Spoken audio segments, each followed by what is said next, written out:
Hey everyone, my name's Chris Lambert, and this is part 3 of the Ask Me Anything. And to just save time, because it is part 3 already, I am going to dive into the questions. Starting with Divine Man, what was the most exciting Kanye album rollout for you? I gotta say, it would have been, man, they've been different. Like, My Beautiful Dark Twisted Fantasy was really exciting because that was my first time really getting into the online culture and release of something where I was really hyped for it, looking forward to it. Most of the time, albums just kind of came out and I heard about it, and that's how I'd find out that an album by a group that I liked was out. But My Beautiful Dark Twisted Fantasy was kind of the first album after I graduated from college that I was really anticipating, and I happened to catch all of the Good Friday releases. So just downloading the new single each week was just a lot of fun. And I wasn't talking with anybody about it because I wasn't part of any online communities at the time, but I was just really hyped on my own, getting excited about this music that I loved. And really, I don't know, it felt very personal rather than something that I was just on Twitter with or on Reddit with. There was just something about me discovering this new Kanye album that was really exciting. Yeezus, I didn't really know what was happening until it came out. Then The Life of Pablo was a lot of fun. Just that was so many years of waiting in anticipation that when the album finally started ramping up, that's when I really got active on R. Kanye and was just posting on R. Kanye a lot. And then the album actually came out, but for the 3 days between the Madison Square Garden show and the actual release of the album, I think I was on R. Kanye the entire time. Like my wife came over at one point, and we had been dating for almost 2 years at that point, and she's just like, "Oh, what have you done today?" And I was like, "Oh, I've been working," which was just me on R. Kanye. Just like, I didn't do anything, and I was up really late because I was just shit posting on R. Kanye. It was a ton of fun. But then Ye and Kid See Ghost were special because we had built up a solid Twitter following at that point, and we're really active in the Kanye community on Twitter. So just being able to be part of the live stream hype, right, when Kanye premiered those albums, I actually got our account suspended because I tweeted too many times in a day. Like, I hit the threshold for the amount of times you can tweet in a day and was locked out for 12 hours. So those Ye and Kid See Ghost were just a ton of fun with how excited everybody was. And then Jesus is King, I was on my honeymoon, so I didn't quite get to fully participate in that. But I got to say that last handful of albums was really special and really unique each time. Mary Jane, what Kanye song, in your opinion, describes him both as an artist and as a person best? An artist and a person. I mean, it would be easy to say something like Hey Mama, just because it's doing some of the classic soul sound, right? Kanye's so earnest and vulnerable, and you're really getting I think at the core of Kanye is the person that we see on Hey Mama, more so than the person we see on Yeezus, right? From all the interactions you hear that people have with Kanye that are one-on-one, at least who I've talked to, people that have interviewed him, that have worked with him, who just ran into him, right, as a fan, or just happened to catch him out at like a movie theater or restaurant or something. Everybody talks about how much Kanye listens to them and how open he is and how much he makes you feel seen as a person and heard as a person, rather than the guy that you see standing on tables and drawing attention to himself, that he makes you feel very included. So I think that any song that's going to represent Kanye kind of has to get at that, but maybe Hey Mama doesn't get at the public persona enough. Something like Never Let Me Down kind of comes to mind because it's egotistical, it's interesting, but it's also heartfelt and emotional. Something like Through the Wire also feels very extremely Kanye. So I think maybe some of the early stuff gets at the core of him more so than some of the later stuff that's so performative or so in line with the story that's taking place on the album, more so than necessarily the College Dropout and Late Registration, which are so earnest in Kanye showing who he is as a person rather than who he is as a celebrity, Thyman, Tishman, sorry. How long does it take to make an episode of the podcast and a video? A video just takes It can be anywhere from 10 minutes. I probably didn't get your name right, but please correct me on how to pronounce your name for next time. For the video, it can take anywhere from 5 minutes to 30 minutes for a lot of the research, because some of it I already am doing throughout the day. Like, I'm seeing an article break and read it, and then that night when I actually put the video together, I already kind of know what I'm going to say because I've done some of the research ahead of time, or just know the context already. Like with the lawsuit stuff with my channel and the deposition, I knew so much about this lawsuit already because of making a video months before. So some of the videos get easier just because they're built on the context of already knowing so much. But I don't do any editing, clearly. So it's like record the video, upload it, and then make an image using Typorama, or just grabbing an image and editing it for the thumbnail. So video length plus 5 to 30 minutes, given how much research needs to go into it. Sometimes the research can take up to an hour, but that's usually what it takes for a video, is that time from 5 to 30 minutes. Oh, wow. As I hit the desk. And then for the podcast, it's usually 1 to 2 hours of research on the song. But we've gone through the songs already, the discography, one time. So a lot of it's just refreshers, right? Going through the track, or going through all the lyrics, going through all the samples, making the connections. Travis and I do that individually. And then we usually call each other and have somewhere in between a 30 and 60-minute conversation about the song. And then the recording of the episode takes 60 to 120 minutes, another hour or two. And then Travis usually needs a couple hours to edit. So the podcast definitely takes a lot longer, maybe 6 hours max for an average episode. Yeah. The Kingdom, what's your prediction for the features for LP10? No idea. I mean, you can say Kid Cudi, I guess, or like the usual suspects that we expect to see.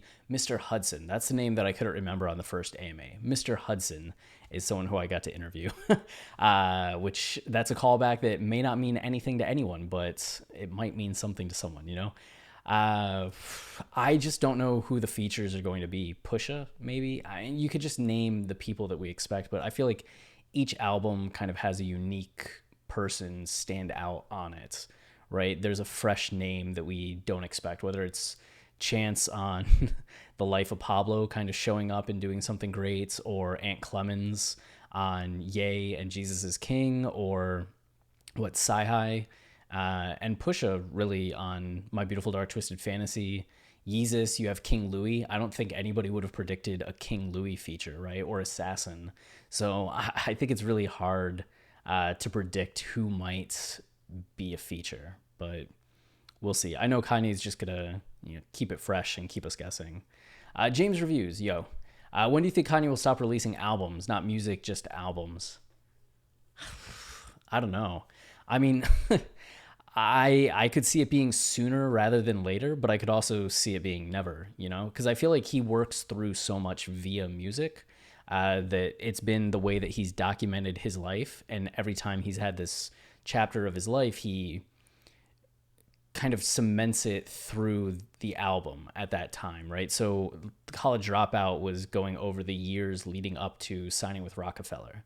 And then Late Registration was going from signing with The Rock and the College Dropout being successful to where he was at now, making Late Registration and getting to taste fame. And then Graduation's that period between Late Registration and Graduation where Kanye's a bona fide superstar, and him telling that story of adjusting to that lifestyle. And then 808s is everything with his mom and his engagement falling apart. My Beautiful Dark Twisted Fantasies, the time between 808s and Taylor Swift and coming back to America, and documents all of that. Yeezus is the time after My Beautiful Dark Twisted Fantasy, and then starting to date Kim and anticipating having North. Like, he had North 3 days before the album came out, so he and Kim were already engaged. They already had a kid, but Yeezus really encapsulated that period of starting the relationship with Kim.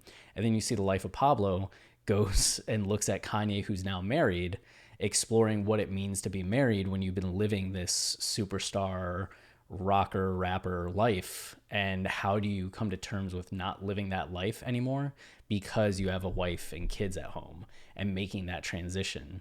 And then Ye's the aftermath of his hospitalization and diagnosis and everything that was going on in 2017 and 2018. Same with Kids See Ghost. So I don't know if Kanye's ever going to reach a point where he doesn't need music to reflect what he's going through. But then at the same time, I do think at a certain point it can get exhausting reflecting on everything. And if he's at a level of comfort and interest in other areas, that he might just be finding catharsis through fashion or through technology or these other pursuits, and may not necessarily need to turn to music to make sense of what's going on, because he's just comfortable with where he's at despite any highs and lows that are occurring. So I don't know if that's a great answer in terms of it's a maybe soon or maybe later, but I could just kind of see it going either way. Moonlight, what game or movie you think have a great soundtrack?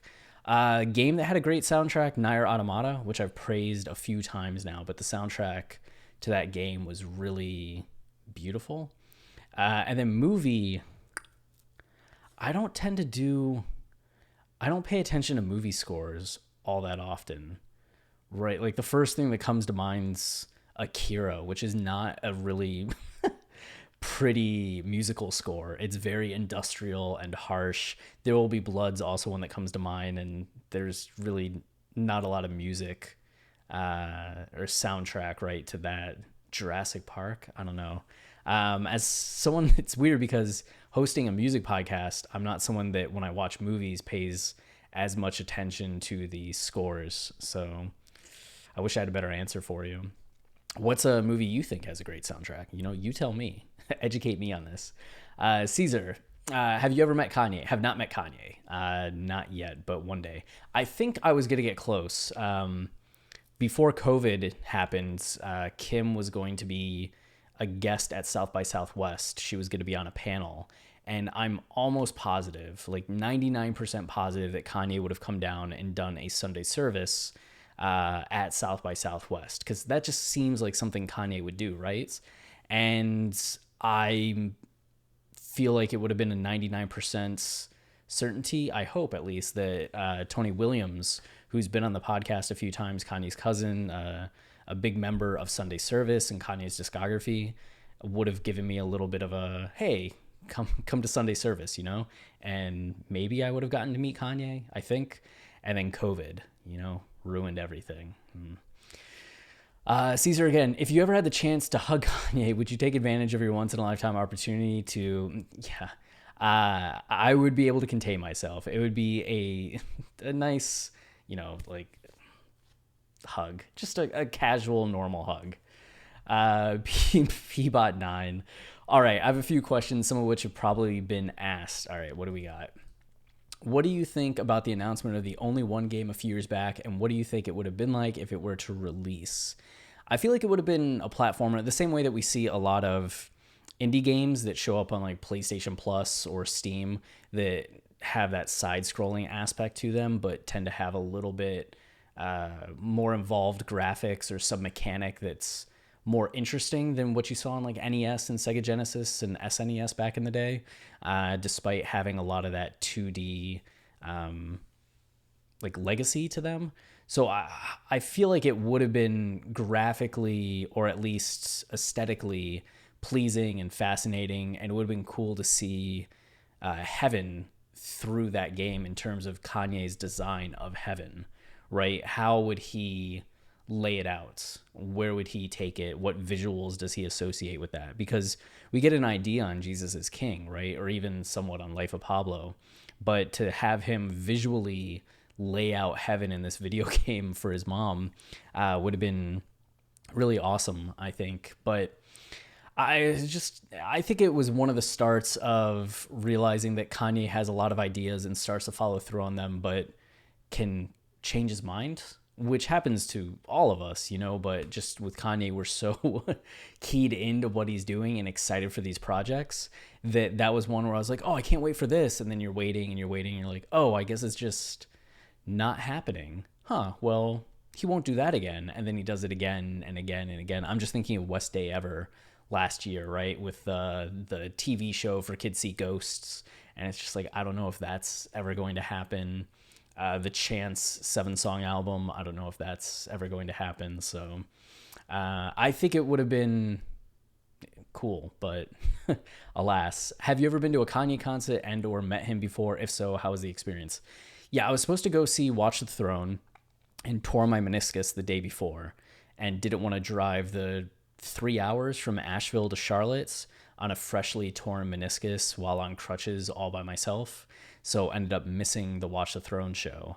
And then I was supposed to see the Yeezus tour, but the truck carrying the equipment crashed. I was supposed to see it in St. Paul, Minneapolis, and they canceled it and never rescheduled it, which was a shame. But I did see him for the first time in 2014. I just moved to Austin and the X Games were here and Kanye was just performing at the X Games randomly. So I bought a 3-day pass just because it got me seats at the concert and like good seats rather than being in the lawn.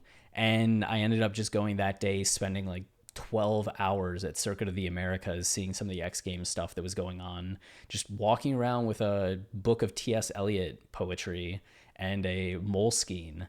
And I'd kind of like look at things, look at people, read some poetry, write some stuff and observations, and just did that for way too long because a lot of the X Game events were boring.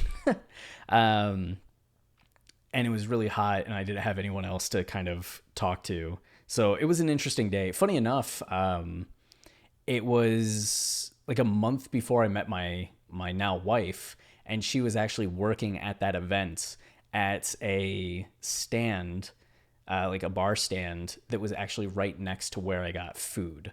So I probably saw her at some point when I was ordering food, which is kind of weird to think about that we were that close together but had no idea each other existed and would a month later match on Tinder and eventually go on a date and now are married. And it's kind of crazy. But I wonder if she just like, saw me at one point. Like, who's that weird guy reading?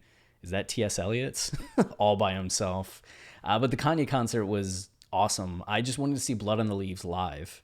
That was my like big thing. I know I wasn't going to get to see Yeezus, but I just wanted to see Blood on the Leaves. And he had that vertical screen that had the red waterfall looking thing and performed Blood on the Leaves, and it was amazing. I was there all by myself, but I just had a phenomenal time. And then I got to see the St. Pablo tour a couple years later in Austin, right? And we were not on the floor, but we were in one of the corners. It was like a basketball court, right? And Kanye's stage started at the other end of the floor. So we would have been, say, like the back right corner, and he was in the middle of the opposite side. But he started going to the other, like, back left corner and then moving along towards us and then came along the floor right at us. So there was just a period where I was even with Kanye like this as he's floating on the stage, performing straight at me. And it was cool, just like staring up at Kanye, like kind of just like rapping and doing his thing on the stage, like moving closer and closer to me. So we made eye contact, no big deal. St. Pablo was awesome. If you were to ever cover information on any other artist on this channel, who would it be? I mean, if we were going to be doing like, we always talked about if we were going to do another podcast, like a lyrical analysis podcast, it would be on Kendrick. But Dissect has covered that pretty well. I mean, we'd still be coming at it from our own angle. I think bring an original look to what's going on those 3 albums. But I think generally speaking, people tend to understand the overall arc of those 3 albums, and that Dissect did a good job of covering, or a great job of covering the arcs of those albums in a way to where it would be kind of repeating some of the same information, but maybe having different nuance. So, and then Tyler, I really like Igor, and I'm expecting to love this next album too. I love Igor, and I'm expecting to love this next album. But I just think that the albums aren't quite big enough yet. Like, he's still in a place of scope with Flower Boy and Igor to where it's almost more like you think about Good Kid, Mad City to Pimp a Butterfly to Damn, and how much bigger each successive album is. I feel like Flower Boy and Igor are still smaller than Good Kid, Mad City, and smaller than say like I feel like Ye and Kid See Ghost individually have a lot more going on than Flower Boy and Igor. Not production wise, right? But just in terms of themes and nuance and narrative and character and so I want Tyler to get to that level, but I don't know if he will, if he wants to, if he's just going to stay more minimalist, which is fine if he does, because it's just more my personal taste, right? And there's still a lot to take away from the work as is, but I'm just hoping he kind of goes bigger at some point. But I don't know if there's another artist to focus on as specifically as we do Kanye. It would be more so just covering some of the breaking content for major artists. So like when Drake's rolling out, doing some more information about Drake and Drake's rollout. When Pusha's rolling out, doing some more information about Pusha and Pusha's album, looking at the songs and doing a recap of the album. So maybe that would be something. I also don't know how interested people would be in that, but it seems the Tyler coverage so far has gone pretty well. So I appreciate y'all checking that out and not boycotting the channel because it's not Kanye. Kanye, will you make a video on Yandhi, especially the tracks Alien and New Body? I mean, I could. I don't know if that's something that would, like, in terms of making an evergreen video on, like, okay, here is a discussion on Yandhi, but it would be nice to cover a little bit more and go into some more details about that. But I also don't at this moment, because so many of the videos I make are just breaking news, have anything planned for those. But if you have any specific questions about Alien and New Body, I could try answering those, you know? Hasata Getu, do you think Scarface is overrated? The movie or the rapper? If it's the rapper, I haven't listened to enough, and I don't think that's what you mean. Scarface, the movie, I honestly haven't seen Scarface since like 2003. So we're coming up on 20 years since the last time I saw it. And I remember we watched it as a soccer team, right? A captain of the team called us all over to his house, and we just sat and watched Scarface and had popcorn and snacks, like low-key high school like team bonding. And it was fun, but yeah, I didn't think it was like this like amazing movie on the level of Goodfellas or anything like that. So maybe a little overrated, but I do have to rewatch it. I caught a clip recently. I was like, that's fun, but we'll see. Ben, NBA teams and players. I mean, I'm a Cleveland guy first and foremost, but I am very much bandwagon when it comes to Cleveland and basketball. I'm not going to watch the Cleveland Cavs when they are tanking. You know, I just don't have the time for that. And when the Cavs are good, I'll watch them and invest. But I tend to, for basketball, not pay all that much attention until the playoffs, because it just feels like one of those things where so many teams make the playoffs that the regular season doesn't necessarily matter for the best teams. And that in the playoffs, the top team tends to win anyway. Like, there's not a lot of parity, where in baseball, the wild card can often upset the number one seed. I feel like in the NBA, you rarely see an 8th seed, unless it's a team that had an injury and struggled for a little bit because the star was out and then the star comes back. Like an 8th or 7th seed beat a 1 or 2 seed. So it ends up being a little predictable for me for a lot of it. These playoffs have been really good. I've just been catching highlights rather than games, though. You know, I've always been a LeBron James fan just because he's from 15 minutes away from where I grew up, only 2 years ahead of me in school. So when I was a freshman, I was just hearing about this junior LeBron James that was going to light the world on fire. And then him going to Cleveland was huge. So wherever LeBron goes, I tend to be a fan. I was big on Kyrie just because he was on the Cavs, but he just plays basketball so beautifully. And then Kyrie, I mean, the flat earth stuff was hard to get over. So I don't know how I feel about him at the moment. Like, I still have respect for him, but it's not like my all-time favorite player the way that he was in terms of active players that weren't LeBron. I mean, at this point, I just really like basketball highlights more so than following any individual teams, like looking at the top 10 plays every day, checking out the highlights in RNBA. I am on RNBA most days. So just kind of appreciation for the league in general.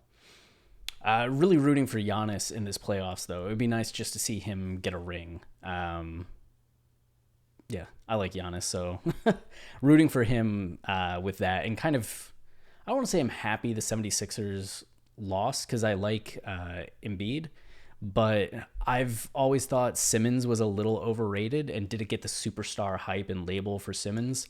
So I have this like weird mixture of with his performance and the Sixers losing, 76ers losing, but then also like that's sad. It's a shame to see kind of this guy's reputation tank because he just got the yips in the playoffs, and that's really sad. Crash Sly Sonic, weird question, but if all of Kanye's albums were each their own video game from Kanye video game series, how would you think it'll play out? I feel like, how would that play out? I don't even know. I'm trying to like conceptualize that. Will like College Dropout be something like Grand Theft Auto 3? I don't know. Or like Grand Theft Auto 4?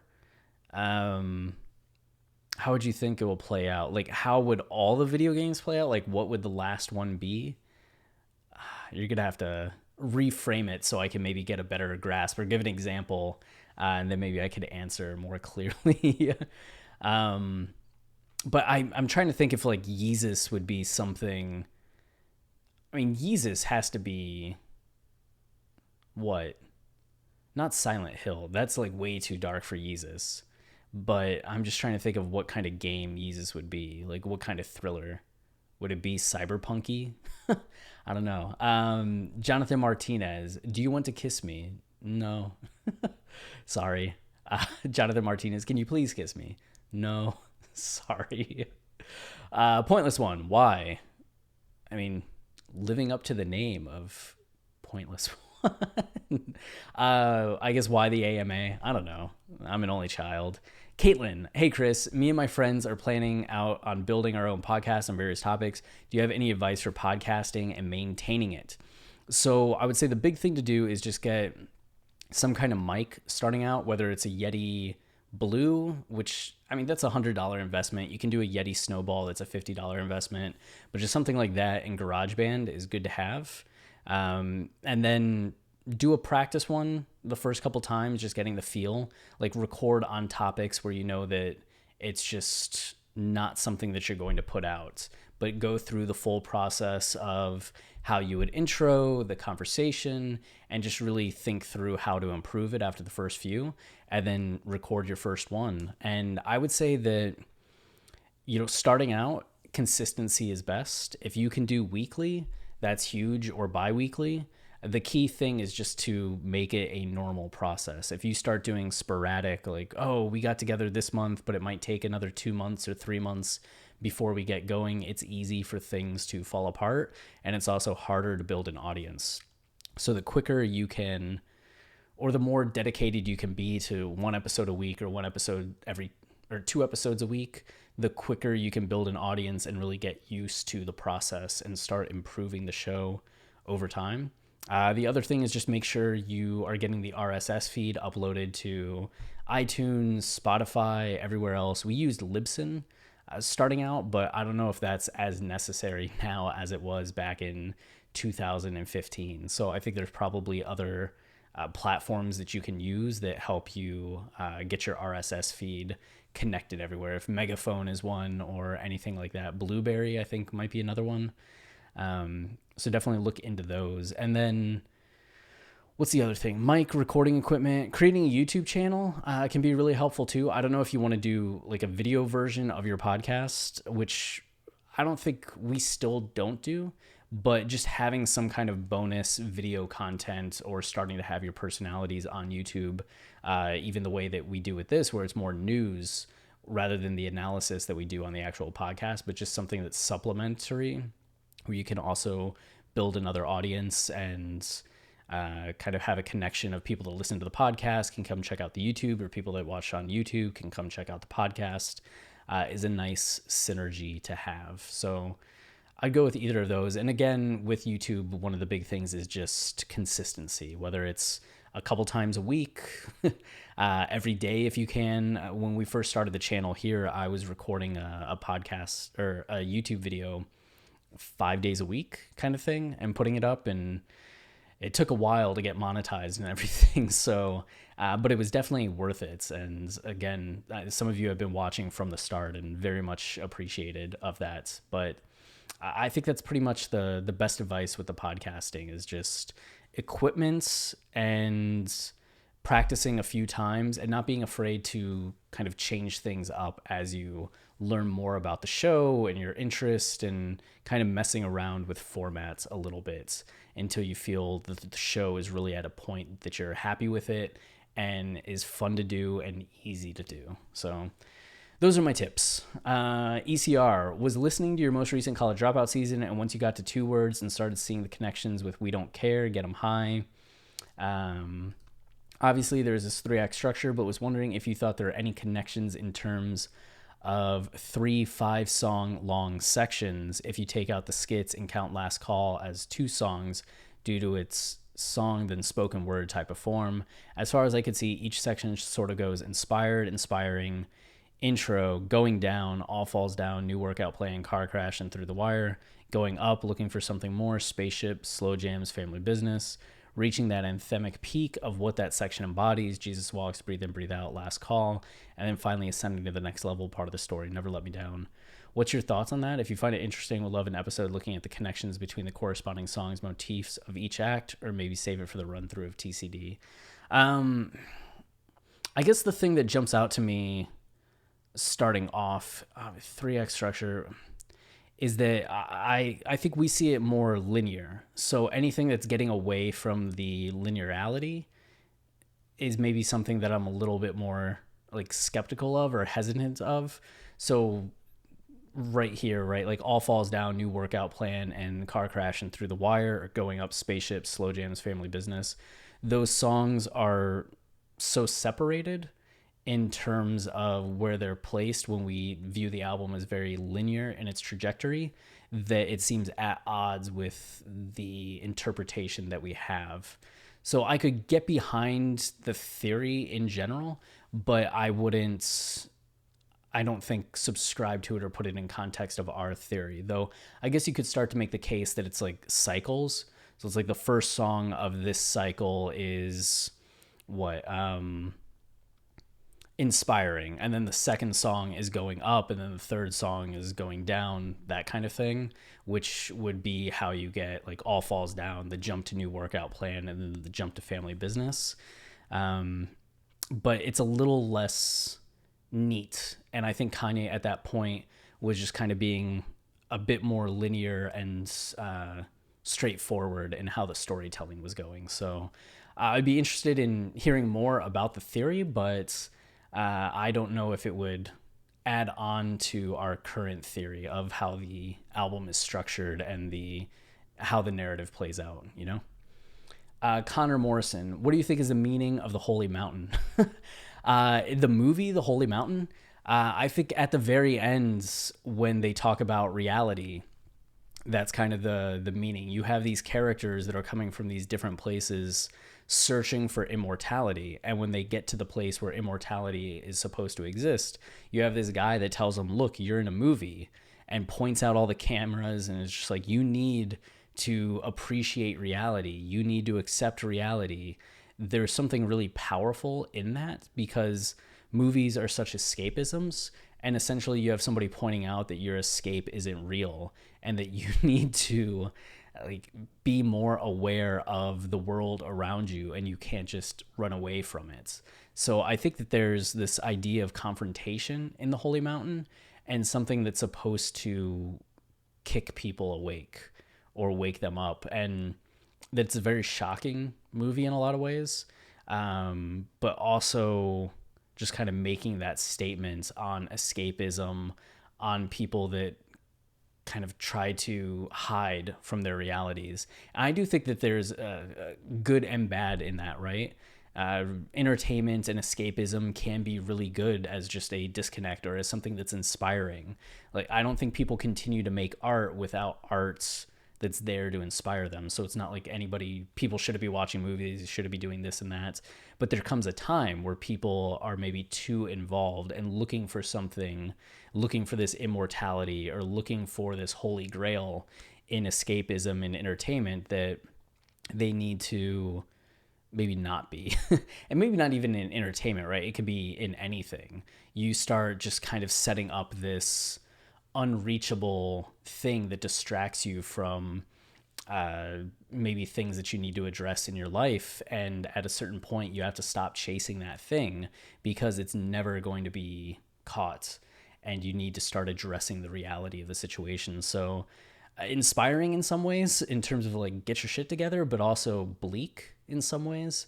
It's a very thought-provoking movie. So I hope that's what you were talking about. It's also inspiration for Yeezus. So that's fascinating too. Like when he talks about everybody want to live at the top of the mountain, I think he's kind of getting at this idea of people want immortality, they want fame, but at a certain point, that's just something you pursue while ignoring reality and the reality of your situation. And reality is really something that hits Yeezus in the face on that album. So, yeah. Kenyon Williams, first thoughts after seeing these lines from Kanye's song Gossip Files. All right. Second, you talk about peace. They got to be like, peace. This guy came from the shy, moved to the east. You got to kill at least one person at least, or we'll evict you from the rap game, cancel your lease. How you go to New York? What, you ain't never took a tour there? What, you ain't know you got to be rich just to be poor there? The Dream Killers. First thoughts are that it gets at Kanye feeling like he's an outsider to the rap game and the rap world, that wasn't his style, it wasn't his behavior, it wasn't his scene. So he's a little bit calling out the fact of how ridiculous it kind of is that if you want to be a hip hop artist or a rap artist, you have to do something as crazy as that or we'll evict you from the rap game, right? Like you have to have a body count in order to be a rapper. And that these are just people that are trying to kill your dreams. They're setting up these hurdles for you that aren't actually necessary. And it's a little ridiculous. So I think Kanye is just saying people will always try to tell you things about why you can't do it or what you have to do, but you can ignore them. You don't have to listen to them, and you can kind of walk your own path and create a way for yourself that's true to who you are, which is exactly what he did, you know? Rashab, how did you get into anime? Dragon Ball Z. That was the first anime I ever saw. I remember when it started premiering on Toonami. Yeah, I was a kid and Toonami's like, we now have anime, Dragon Ball Z. And there was just something in the art style and in the fight scenes and the energy blast that I just thought I just thought it was amazing looking and started watching the episodes. And I was so hooked that next time on Dragon Ball Z was infuriating. And then because I was watching, like, get this. So I'm old enough to where I was watching when they're first translating these episodes. So I'm watching the start of the Raditz saga, right? So Raditz crash lands, starts threatening Goku, and you have Goku and Piccolo fight him in the special beam cannon. Raditz dies, Goku dies, and Goku goes on to the Snake's Way. They hadn't translated enough episodes yet, so you just kind of get to that part, and then the show restarts like after a month, and now they have more episodes, but they're starting from the beginning again. So you have to see all these episodes of Raditz again, and then Goku on Snake Way and meeting King Kai, and then finally Vegeta and Nappa get there, but they have to translate more episodes, so then it goes away, and then it comes back. It took like 2 years for them just to get to Goku like maybe turning Super Saiyan. It was infuriating. Like you finally get to Frieza and then the whole thing has to start over again because they need to translate more episodes. It was a rough go of it, but I loved it and ended up buying VHS tapes off eBay of Japanese subtitled episodes of Dragon Ball Z, of the Cell Saga, and the Boo Saga because I didn't want to wait for them to be translated. So imagine like 13-year-old me buying these tapes off of eBay and just getting a box of VHS tapes, not telling my parents, which is strange, just like stealing my dad's credit card and buying these things off eBay. And the big box arrives, and I was just in love, like getting to see the Cell Saga and the Boo Saga when they seemed so distant. Like these are things I would have to wait years for Toonami to translate, and now I'm getting to watch them on this bootleg VHS. It was a lot of fun, but it felt, I don't know, forbidden in some ways. I don't. It was cool, but that's how I got into anime. I didn't watch a lot of it in college. I don't think it wasn't until after college, a few years after college. Like I graduated college, moved to Australia, was in Australia for a year, wasn't watching anime then, came back home and was home for a year and not watching much of anything. And then ended up moving to Asheville, North Carolina, and started watching Bleach because a friend who I actually would watch Dragon Ball Z with as a kid told me Bleach was a really good show. And that's when I tore my meniscus, and I was just binging Bleach every single day. So Bleach was kind of what got me back into anime. And I watched a ton after that, like Sword Art Online, Fates, Stay Nights, I think. Attack on Titan started not too long after that. That was the first anime I watched when I got to Austin, was just obsessed with Attack on Titan. Rashab, have you ever lost friends or things of that nature because you admire Kanye, especially since he is very controversial? No, I mean, at this point in my life, a lot of the people that know me, you know? So when I started a Kanye podcast, it wasn't something where people are going to be like, how dare you? I hate you. It was just like, huh, weird. I did have friends during the like Red Hat era that were just like, how can you support this man with everything that is going on, especially with your political views? And there was one heated argument with a pair of friends where I was just like, do we really have to have this conversation? Like, you're making me, like, you're saying that Kanye said this, and I'm having to play this role where I'm like, oh, he didn't say that, he just said this. And it's not me trying to defend him, it's just me trying to say that that's not what he said this, and them getting really heated and being like, oh, now you're protecting him the way that's like Trump supporters protect Trump. And I'm like, no, like, you're also attacking him in a way that's like not right, in the way of like irresponsible me. So it just led to this no good conversation. And then the next day we had another phone call and everything was fine. So there was one heated conversation, and that was that. Like, they were both in our wedding, so it didn't like impact the friendship or relationship at all. How old are you, and what between your numerous hobbies is the most successful, and which would you like to improve? Have you ever been to a Kanye concert? Answer that. Age-wise, 34, which getting older every year, which is kind of crazy to think about at times. You know, you have existential panic attacks about it every now and then, you know. Between the numerous hobbies is the most successful. I think the most successful at this point financially is our movie website, Film Colossus. Watching the Throne is getting there slowly but surely. It would be nice if the writing, I mean, writing's the thing that I want to do the most, right? Like, everything else is just a platform for poetry and fiction. But, you know, struggling to get poems published, which is very infuriating to me because I feel like I have a pretty good eye for arts when it comes to books, poetry, movies, music, and know the strength of my poetry and have gotten praise from poets, other writers, etc. But I just keep getting those rejections piled on when it comes to submitting individual poems at places, which is just infuriating. As an only child especially, it's infuriating. Like, I feel like Kanye in a lot of ways just wanting to get up on the table and be like, why won't you all sign me? I played you Jesus Walks.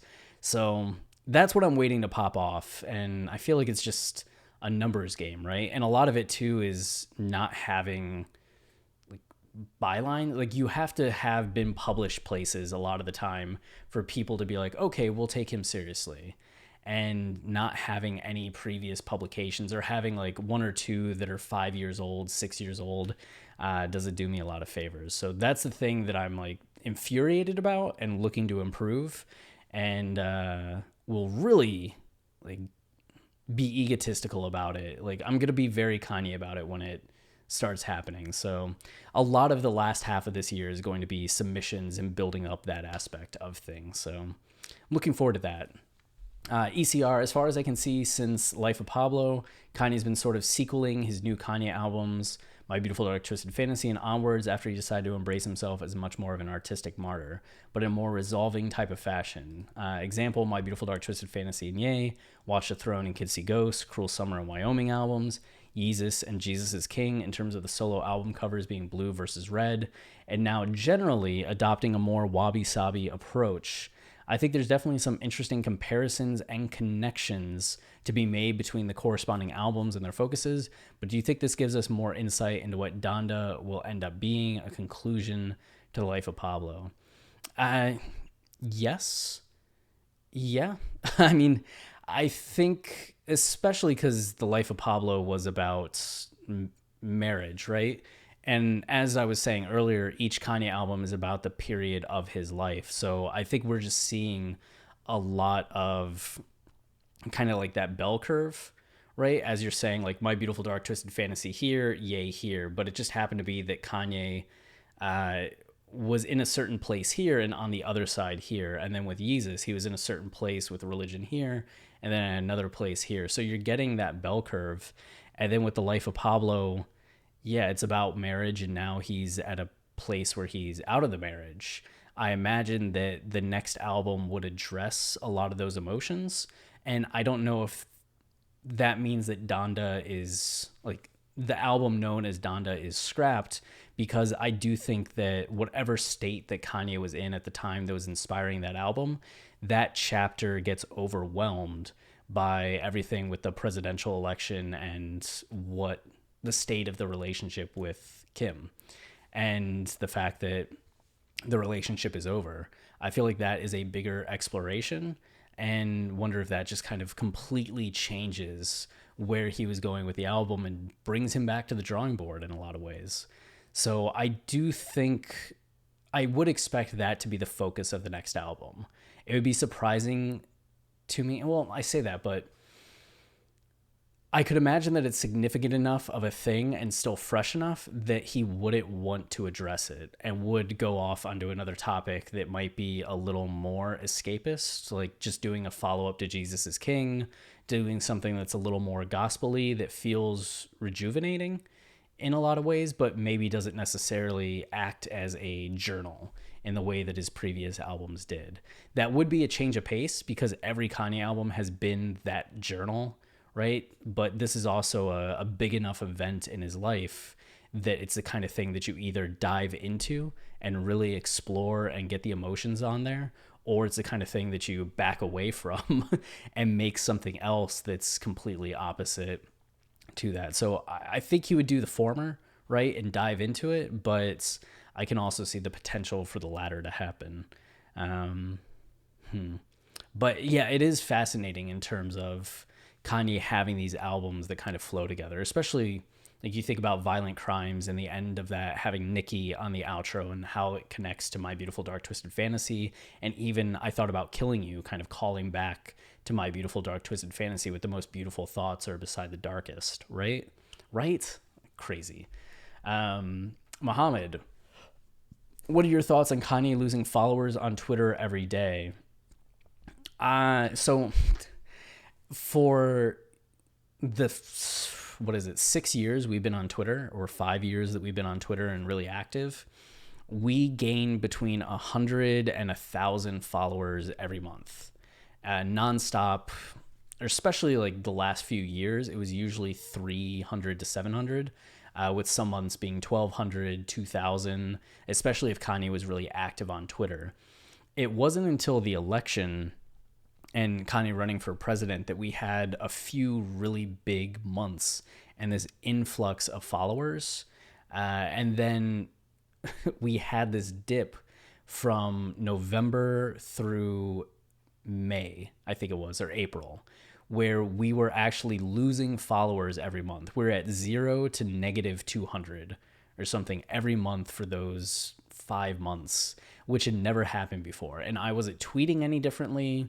We were still gaining followers, I would see on the notifications, but it just seemed like there were a lot of people that joined because of the election that were then like leaving in droves. And I don't know if that's like bots, right? Or like Russian like hacking accounts that were just following because it was Kanye related and they were stirring the pot, or what the deal was. But it seemed like there was this large influx of people that were just temporary. And we went through something that was, because it was Kanye related, losing all of these followers that weren't really followers, right? And now we're back to having 300 to 700 to 1,000 every month. So I wonder if Kanye's account is experiencing that on a larger scale. Like there was this huge spike of followers that weren't legitimate followers. And now that he's inactive, you're just seeing a lot of these accounts getting banned, falling off, doing other things. And now he's losing all these followers every day. So I would assume that's what's going on. It's just like natural decay from having been involved in a presidential race, rather than something like big and meaningful about the popularity of Kanye overall. I think actually him not doing much over the last 6 months has rehabbed the way that it always does a lot of the public image, and that there's more excitement and hype surrounding Kanye now than there was like at any time in the last year. I mean, there was definitely interest in Kanye that was really excited, but it was that conflicting, or that mixed bag of interest, right? People that are angrily following Kanye and interested in what he's doing versus people that are genuinely interested. Which is the same thing that was happening for a lot of 2018, right? And then in the wake of 2018, you had 2019 where Kanye finally had a lot more of that positive energy again. I think right now is the most positive energy surrounding Kanye for a few years. So I don't think he's losing followers just because fans are uninterested in him at this point, right? And I guess that's my answer there. And then I don't know if there's any more questions. This is long enough, a third part, right? Oh no, it's me talking. Where do I see the comments? All the way down here? Yep, just a couple more. Newest first. What do we got? I believe Lil Wayne was locked up during the majority of My Beautiful Dark Twisted Fantasy, retrospective hip hop, being recorded, but he was still on fire at the time. So what song from the album do you think Kanye would have put him on? I mean, the obvious answer is So Appalled, right? Or even having him on Monster would have been really fascinating. Like imagine you have Kanye verse, Jay-Z verse, Lil Wayne verse, then Nicki Minaj comes in. That would have been pretty astounding. I would think either of those two songs, you could maybe put them on Dark Fantasy. No, I regret even saying that, starting to say that out loud. I think those two songs are the safest. You could maybe try getting away with putting them on Hell of a Life. But I don't know if he would have made Hell of a Life even weirder. Unity of Knowledge. Yo, hey, Unity. It's been a grind, but we respect it. Numbers keep going up. Don't stop. You'll get to 20,000 this year. Believe it. That would be incredible. So, yeah, I guess that does it. Oh, you can't even see Unity here. I would love for that. I appreciate the support and the positive thinking, right? Like, if you see it, or no, if you build it, they will come. I guess that's the kind of thing. Keep putting out videos and subscribers will subscribe. But I appreciate y'all sitting through this. I know it's a lot of discussion and kind of all over the place in terms of not knowing what each question was going to be. But I enjoyed this a lot, and I appreciate all the questions that y'all asked and taking the time to watch this. We're going to get back to just news content this week, especially with the Tyler, the Creator album dropping. So look forward to all of that. And until next time, stay wavy and keep it loopy. Cheers.